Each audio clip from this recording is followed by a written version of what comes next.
Technic Bridge, and I'm also the managing director of TYD here in the Philippines. So I will just pass on the introduction to other members. Probably Alex, you. Yes, hello. This is Alex Anines. I'm with TYD in San Francisco. I'm the principal engineers on the Batan Cavite project. Thank you. Hi, Sir Alex.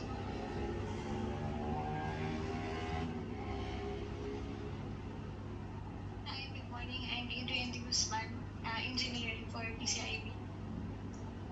Hello, Miss Adrian. Morning. And I think we have some members from our structural team. Can you please introduce yourself? Yes, sir. Hi, I'm Matthew Magalong. I'm senior structural here in TYD Manila branch. Thank you. Okay. Thanks, sir. Do we have other structural engineers joining us, Matt? Raymond is trying to connect, sir. Okay. Good morning. Yeah. Sam? So, do we have George on the line? No. George already went out, sir. Okay. Sure. I think we can proceed, Sir Manny. Yeah. Okay, so my name is Manny Cabis. I am the National Sales Manager for Cement here in the Philippines. I am joined by our senior manager, Sir Rodel de la Pasion. He is based in Indonesia. And Sir Rodel, please. Yes, good morning po sa lahat, Sir Dante. Nice to meet you online. As you mentioned, we had planned this several times, but we really are appreciative today because you have time for us to discuss how Cemented can help TY Lin for this bridge project from Bataan to Cavite. And Okay, sure, and very timely because we have we're picking up on our activities towards the completion of the detailed engineering design and towards the start of civil works. So very timely. Thank you. Thank you, Sir Dante. By the way, sir, I just would like to mention that TY Lin had been using our hydrophobic pore blocking ingredients as concrete, waterproofing, and corrosion resistant admixtures in Singapore, in here in Indonesia also, and hope in the Philippines. Oh, okay. So who in Singapore you're dealing with? Can you remember names? Last time, Mr. Lim, KK Lim was there. Kenny Lim. Yeah, but Yeah. he is now on his own. He has his own structural company, and maybe by mid of July, sir, our Singapore director would be visiting Philippines and hope we can meet you. He knows everything about TY Lin projects in Singapore, sir. Okay, yeah. Just let us know, and we'll be happy to set up a meeting with him. Thank you, sir. Thank you, sir. We'll do that. Okay, sir. So, Okay, can I start now? sure. Okay. Okay, sir. Go ahead. Sir Manny, hindi pa naka... Sorry. Ito na, boss. Okay. By the way, let me just mention, boss, we are also joined by our technical salesperson, Miss Paz Nilagan. She's also online. Go ahead, sir. Okay. So, I hope we can have a two-way discussion, sir, Sir Dante and team. We call this a forum for your proposed Bataan-Cavite Interlink Bridge project. I will start with introducing the company. Cemented is an Australian company established in Perth, Australia, 1946. And we expanded in the whole Asia. We have offices and factories in Singapore, in Hong Kong. We have in Indonesia, in the Philippines. We have agents in Thailand, in Dubai, we have also in the Middle East, and we have factory and office in UK. So we have almost 70 years experience in helping the construction industry in the whole Asia. And in the Philippines, we established the company as a subsidiary of our international office based in Hong Kong last 2010. So we are now about 13 years.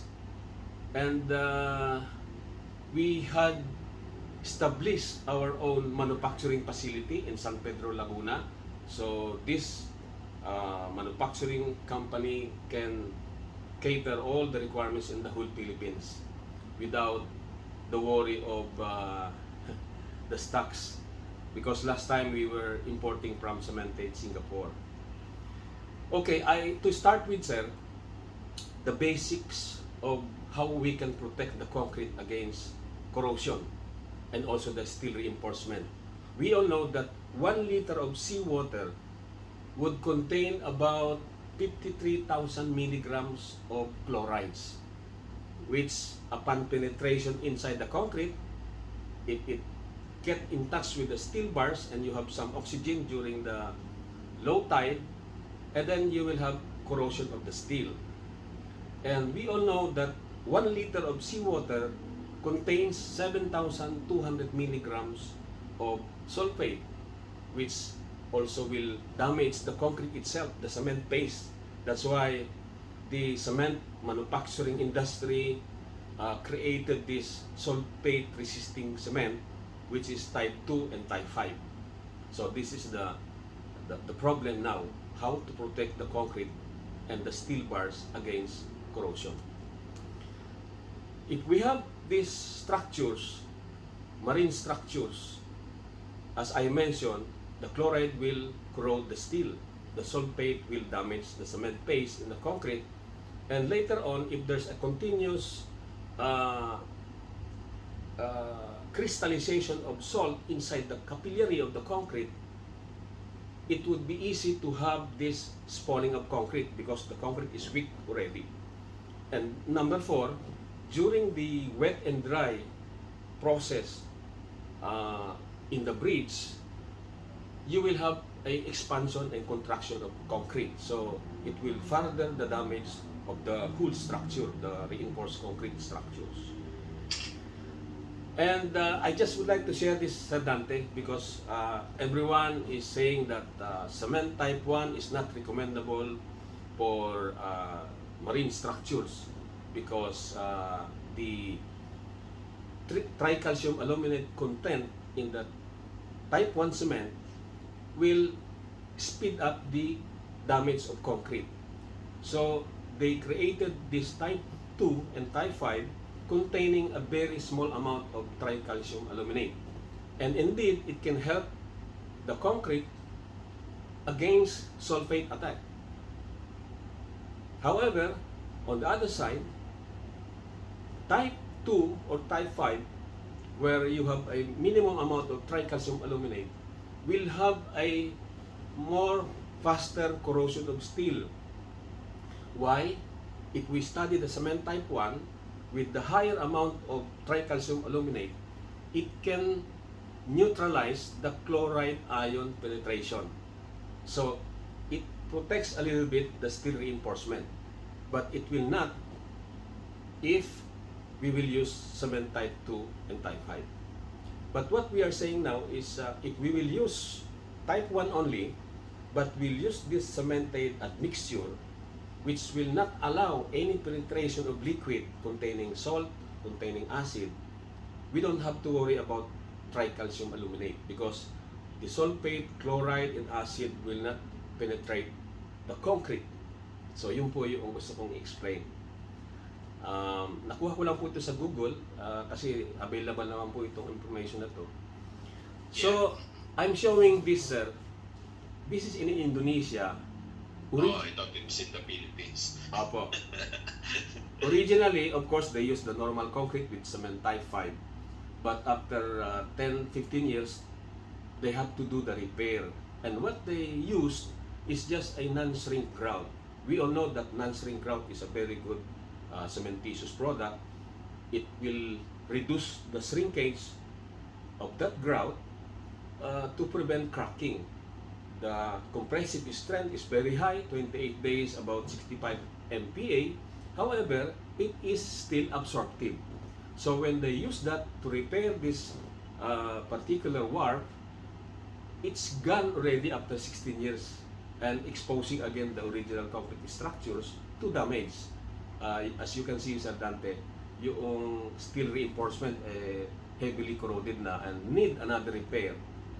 So yun po yung magagawang damage ng seawater sa concrete structure. I would like to go back to the basics, sir, noong how concrete is being damaged by sulphate and how steel reinforcement is being corroded by the chloride. So if we have this piece of concrete, a section of concrete, is just an illustration.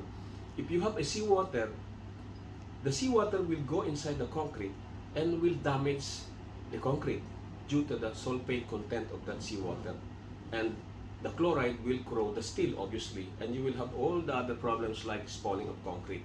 So after 10 years, 15 years, you will need rectification of that marine structures, pier, wharf, or jetty, or bridge, like San Juanico Bridge. How many times the government spend money in rectifying the San Juanico Bridge? So what we would like to recommend, sir, is at this early ay maprotektahan nyo natin yung concrete natin, yung reinforced concrete, para hindi po magkakaroon ng repair later on. We have used this product in China where the government required a 100 years minimum of service life. I will show it later on, sir.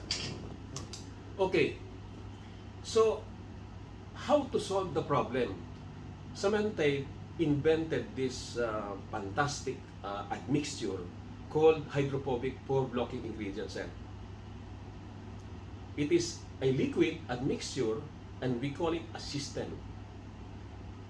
And this now can solve the root cause of the problem, which we interpret as the concrete is very porous.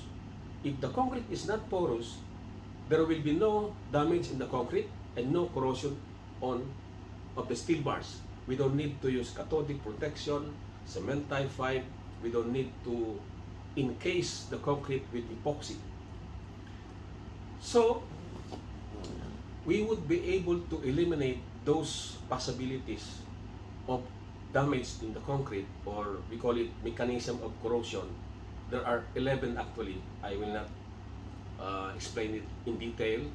Those in white font I had already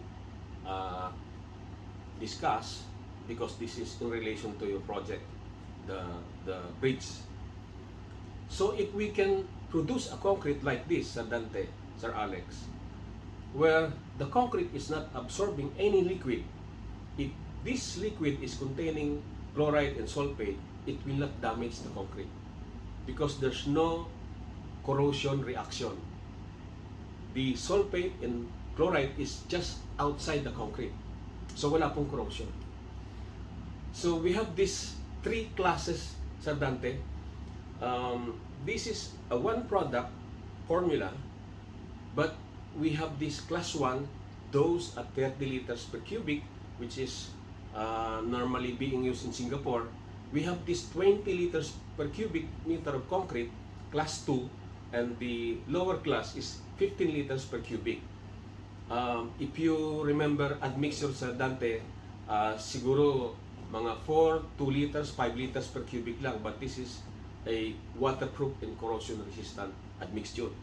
And we normally ask the contractor to request the batching plant to use a high-range water reducer or super plasticizer, which is being done in the whole Philippines now, to reduce the water content of the concrete. For what purpose?